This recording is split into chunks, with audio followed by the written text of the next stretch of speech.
एक पंडित जी मुझे मिले, अब वो इस दुनिया में नहीं है। उनकी जब पहली बार मुझसे मुलाकात हुई, उन्होंने कहा कि जब मैं ब्रह्मचारी था, उन्होंने कहा कि भैया जी मैंने 150 पंच कल्याणक करा दिए। कितने? 150 प्रतिष्ठाएं करा दी। मैंने कहा 150? बोले हाँ। तो मैंने कहा 150 दीक्षा कल्याणक भी करा दिए? बोले करा दिए। तो मैंने कहा 150 बार भगवान के कपड़े भी उतरवाए होंगे? बोले उतरवा दिए। मेरे जैसा विद्वान नहीं। मैंने कहा पंडित तेरे जैसा मूर्ख नहीं है। बोले क्या? मैंने कहा 150 बार भगवान के कपड़े उतरवाए, तुझे अपने उतारने की एक बार भी सुध नहीं आई?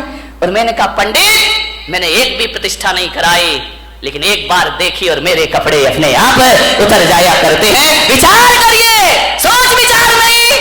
आचार्य विद्यासागर जी महाराज, उनकी दीक्षा हुई। महाराज अजमेर में थे, नई नई दीक्षार्थी थे, नई नई दीक्षा हुई थी। बड़ा प्यारा प्रसंग है उनका। और जब उनके पास एक विद्वान पहुंचा, विद्वान ने देखा महाराज की आदत है, नेचर में है, स्वभाव में है, कोई बनावटी जीवन नहीं है उनका, ध्यान रखिए। सिर उनका झुका रहता है, शुरू से ही झुका रहा, कभी नजरें उठाकर नहीं देखी। पंडित गए, विद्वान गए, पोथी पत्रा लेकर, महाराज। महाराज कुछ नहीं बोले। क्या बोले? हमारे जैसे हो तो बात भी कर ले, वो तो बोलते नहीं। गए, बोले महाराज, उस समय नए नए दीक्षार्थी थी, नई नई दीक्षा हुई थी, 23-24 साल के रहे होंगे महाराज। उन्होंने कहा कि महाराज नंगे हो गए, कपड़े उतार दिए, कुछ शास्त्र मास्त्र पढ़े हैं कि ऐसे ही आगम पढ़ा है? महाराज कुछ नहीं बोले। अरे समय सार पढ़ा है? महाराज कुछ नहीं बोले। बोले बस कपड़े उतार के बैठ गए, रोटियां मिल रही हैं समाज की, आराम से जय जयकार, ख्याति लाभ।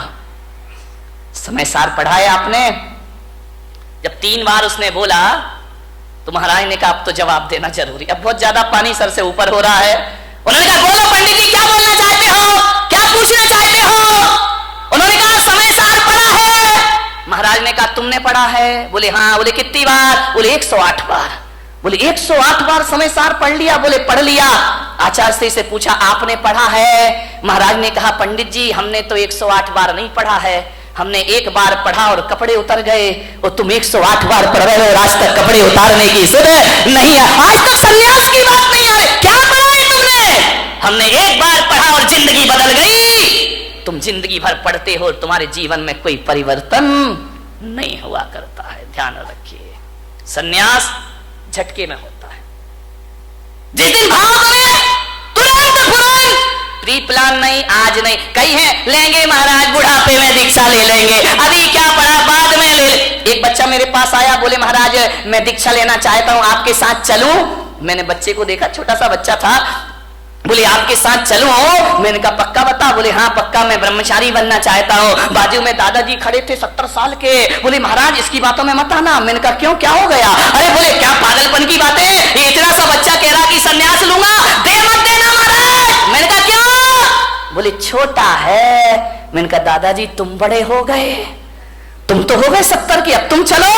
बड़े जाते नहीं, छोटों को जाने नहीं देते। अब करें तो करें क्या, विचार करिए। पहले का वो जमाना था, एक सन्यास लेता था तो उसके साथ 4-4 हजार लोग दीक्षा ले लेते थे। आज एक दीक्षा लेता है तो 4000 रोकने को खड़े हो जाते हैं कि काय को ले लिया है, पंचम काल है, क्यों बर्बाद कर रहा है, मत ले दीक्षा। बाहरे जमाना, जब बच्चा बिगाड़ते हो तो ख्याल नहीं आता, बिगड़ जाता है तो फिर महाराज तुम्हें याद आते हैं। ध्यान रखिए, सन्यास झटके की चीज, झटके की चीज। मन में भाव जगे, घर छोड़ देना। एक बात ध्यान रखना विठल भाई, विठला, घर तुम ज्योतिषाचार हो ना, घर प्रवेश का तो मुहूर्त होता है। किसी ने मकान बनाया, वास्तु का मुहूर्त होता है, घर प्रवेश का मुहूर्त होता है। लेकिन किसी ज्योतिष ने घर त्याग का कोई मुहूर्त बताया है क्या? ध्यान रखना, घर प्रवेश का मुहूर्त है, लेकिन घर छोड़ने का कोई मुहूर्त नहीं हुआ करता है। जब तेरी डोली निकाली जाएगी, बिन मुहूर्त के उठा ली जाए। घर छोड़ने का कोई, जिस दिन घर छोड़ दो वही शुभ मुहूर्त हुआ करता है। इससे ज्यादा शुभ मुहूर्त दुनिया में कोई दूसरा। सन्यास के भाव आए तुरंत ले लेना, देर मत करना, कल पर मत टालना, आज ही कर लेना, अभी कर लेना, छोड़ देना घर। ध्यान रखिए मान्यवर, दान, तुरंत भाव बने, तुरंत बोलो। घर में गए तो भाव ऐसे गिरेंगे, ऐसे गिरेंगे जैसे आसमान से बिजली गिर गई हो तुम्हारे भावों में, ध्यान रखिए। दान के भाव तुरंत ले। आत्महत्या भाव बने, कौन बोला तुरंत कर लेंगे महाराज, ध्यान रखिए। आत्महत्या करने वाला सोचे कि चलो यार आज नहीं कल मर जाएंगे, वो आदमी कभी मरने, महिलाएं रोज बोलती हैं मरती थोड़ी है, ध्यान रखिए, विचार करिए। विचार करना, सोचना है। आत्महत्या करने वाला सोचे आज नहीं कल मर जाए, वो कभी मरने वाला बेईमान आदमी। लेकिन मेरा आपसे एक निवेदन है, बड़ी विनम्रता के साथ, दान और सन्यास की बात हो तो तुरंत कर लेना, और मरने के विचार आए तो कल पर टल देना कि आज नहीं कल ये काम करेंगे, आज अभी हमें बहुत जीना है, जिंदगी को जियो। मरने के भाव कभी मत बनाए, जियो कितने भी कष्ट आ जाए। सीता ने 1000 कष्ट सहन किए, मरने के भाव नहीं लाई, ध्यान रखना, कभी नहीं लाई, कष्टों को सहन करने लगी। मैना ने, राम ने, बुद्ध ने, महावीर ने, पारसनाथ ने 1000 कष्ट सहे, लेकिन मरने के भाव उनके अंदर कभी नहीं आए। जिंदगी को पूरी जिंदा दिली से जियो। मैं अपने जीवन की घटना बताता हूं। जब मेरा 2003 में चतुर्मास 3 या 4 में इंदौर में हुआ, और जब मेरा चातुर्मास इंदौर में हुआ, मेरे दोनों घुटने खराब हो गए। मुझे सीढ़ियां चढ़ने में परेशानी होती। लोगों ने, डॉक्टरों ने कहा कि आप आहार में सीढ़ी मत चढ़िए, नीचे कमरे में आहार लीजिए। एक पूना के डॉक्टर थे, डॉक्टर संचेती करके, घुटने के मास्टर थे, अब है नहीं, मुझे नहीं मालूम। उनसे मेरी जांच हुई पूना में, MIR कराई घुटनों की। उन्होंने कहा घुटने खराब है आपके, इन्हें चेंज करना पड़ेगा। मैंने कहा उस समय मैं कितने साल का रहा होऊंगा, 35, 36, 37, 38 साल का। उन्होंने कहा आपके घुटने चेंज हो गए। मैंने कहा घुटने चेंज होने का मतलब है ऑपरेशन, और ऑपरेशन का मतलब है इस्तीफा, रिजाइन तो देना ही पड़ेगा। दिगंबर मुनि ऑपरेशन तो करा नहीं सकता है, अस्पताल में एडमिट नहीं हो सकता है, इसका मतलब है कि मेरी बरसों की तपस्या बेकार हो जाएगी। उन्होंने कहा आप ध्यान रखिए।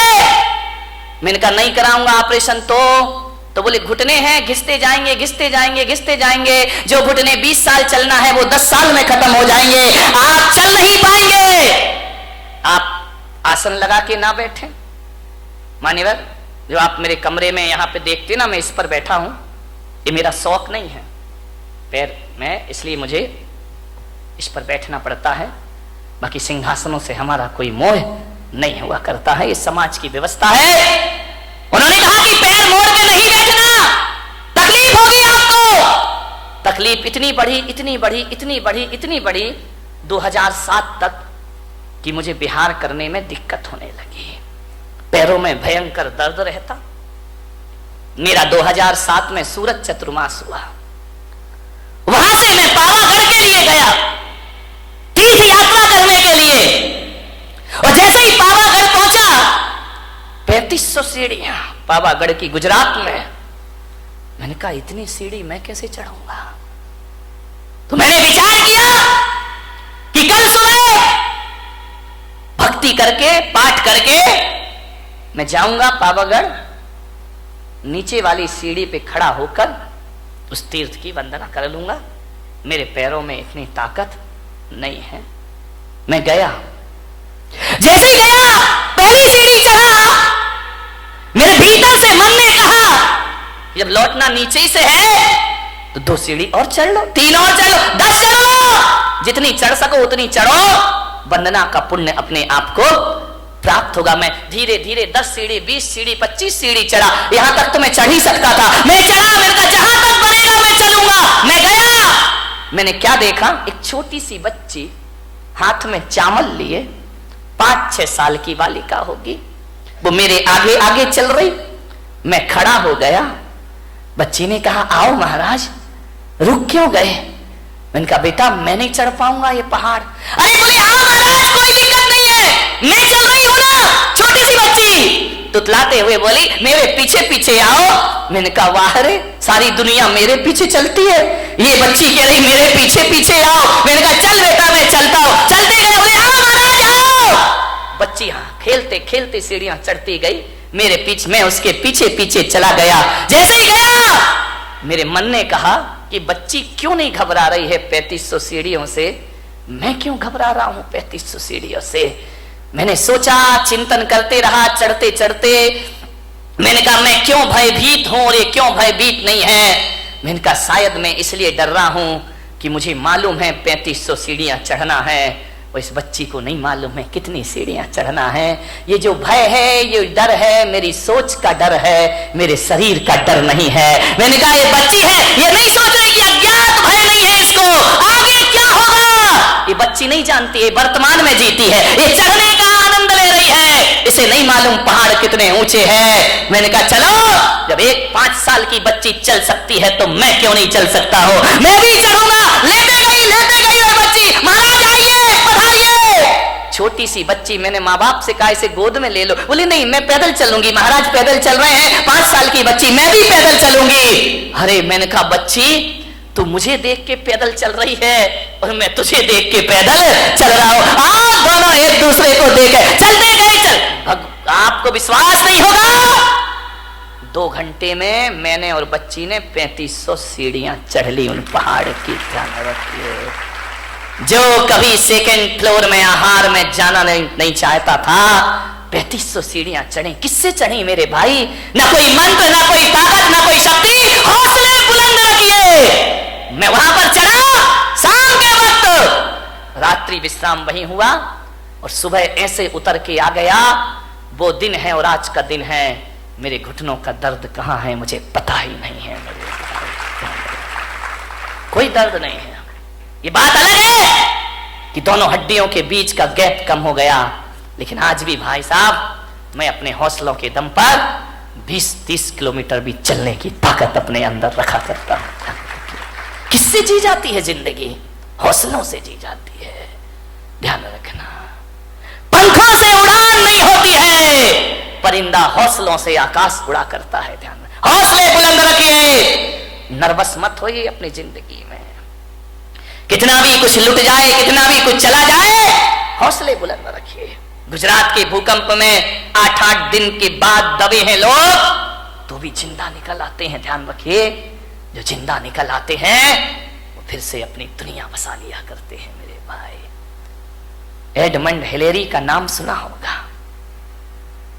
1952 में वो एवरेस्ट की चोटी पर चढ़ने को तैयार हुआ, चढ़ा, असफल हुआ, गिरा, सफलता प्राप्त नहीं हुई, निराश नहीं हुआ, फिर चढ़ूंगा, फिर करूंगा, फिर लड़ूंगा जिंदगी से, देखता हूं जिंदगी कितना मुझे परास्त करती है।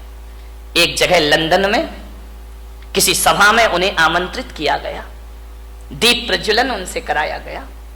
सभा में वो आमंत्रित हुए और जहां पर वे पहुंचे स्टेज पर, वहां हिमालय का एक चित्र लगा हुआ था। उस हिमालय को चित्र देखकर हिलेरी ने अपनी मुट्ठियां बांध ली। जब जब हिमालय का ख्याल आता उसने मुट्ठियां बांध ली कि तू क्या सोचता है कि तू जीतेगा, मैं हारूंगा?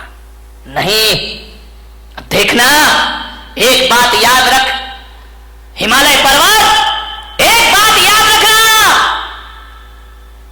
तू बड़ा नहीं हो सकता, मेरे हौसले हर बार बड़े होंगे। ध्यान रखना, मैं एक दिन जरूर तेरी चोटी पर पहुंचूंगा, तू तो उतना का उतना ही रहेगा, इससे बड़ा तो नहीं हो सकता, तेरी चोटी इससे ज्यादा ऊपर तो नहीं जा सकती है, लेकिन मैं, मेरे हौसले, मेरे जज्बात इससे ज्यादा ऊपर जा सकते हैं। और 29 मई 1953 को उसने हौसले में वो जान भरी कि एवरेस्ट की चोटी पर पहुंचने वाला पहले व्यक्ति का खिताब उसने प्राप्त कर लिया। मेरे भाई, आप क्या सोचते हैं कि हाथ पैरों से कुछ होता है? जिंदगी हौसलों से चला करती है, चट्टान को तोड़ दिया करता है। भगवान जरा ये बताओ कि लोहे से भी ज्यादा शक्तिशाली कोई है क्या? भगवान महावीर ने कहा हां, लोहे से भी ज्यादा शक्तिशाली अग्नि हुआ करती है, जो लोहे को पिघला करके रख दिया करती है। तो भगवान जरा इतना और बता दो कि अग्नि से ज्यादा शक्तिशाली इस धरती पर कोई है? तो महावीर ने कहा धरती अग्नि से ज्यादा शक्तिशाली पानी हुआ करता है जो आग को बुझा के रख दिया करता है। तो भगवान फिर इतना और बता दो पानी से ज्यादा शक्तिशाली कौन होता है इस धरती पर? तो भगवान महावीर ने कहा पानी से ज्यादा शक्तिशाली आदमी का संकल्प हुआ करता है, आदमी के हौसले हुआ करते हैं। बोले हौसलों से बड़ा कुछ होता है? तो महावीर ने कहा संकल्प से बड़ा इस धरती पर कुछ नहीं हुआ करता है। और संकल्प में वो ताकत होती है कि पानी को पाताल से निकालने की ताकत आदमी के संकल्प में हुआ करती है। ध्यान रखिए।